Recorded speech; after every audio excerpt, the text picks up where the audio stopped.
રાજકોટ જિલ્લાના ધોરાજી તાલુકાના તોરણિયા ગામે અનુસૂચિત જાતિના લોકો ઉપર 3 શખ્સોનો હુમલો। તોરણિયામાં નાની પરબડી રોડ ઉપર નવા પ્લોટમાં અનુસૂચિત જાતિ પરિવાર ઉપર ગામના જ 3 વ્યક્તિઓનો હુમલો। અનુસૂચિત જાતિના લોકો ઘર પાસે હતા ત્યારે 3 વ્યક્તિ કુહાડી તેમજ લાકડી લઈ આવી ધમકાવી મારામારી કરતા એક મહિલાને ઈજા પહોંચાડી। અનુસૂચિત જાતિ સમાજના નવા પ્લોટમાં ઘર પાસે ખરાબાની જગ્યાએ ઢોર બાંધવાનો વાળો કરતા હતા।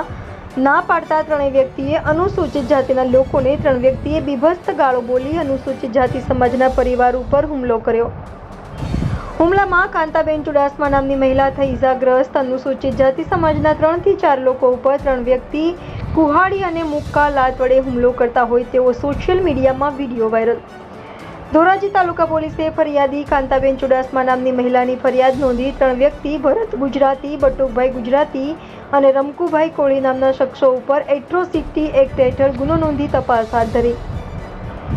રિપોર્ટર જગમાલ સુવા, ઇન્ડિયા 24 ન્યૂઝ ચેનલ, રાજકોટ।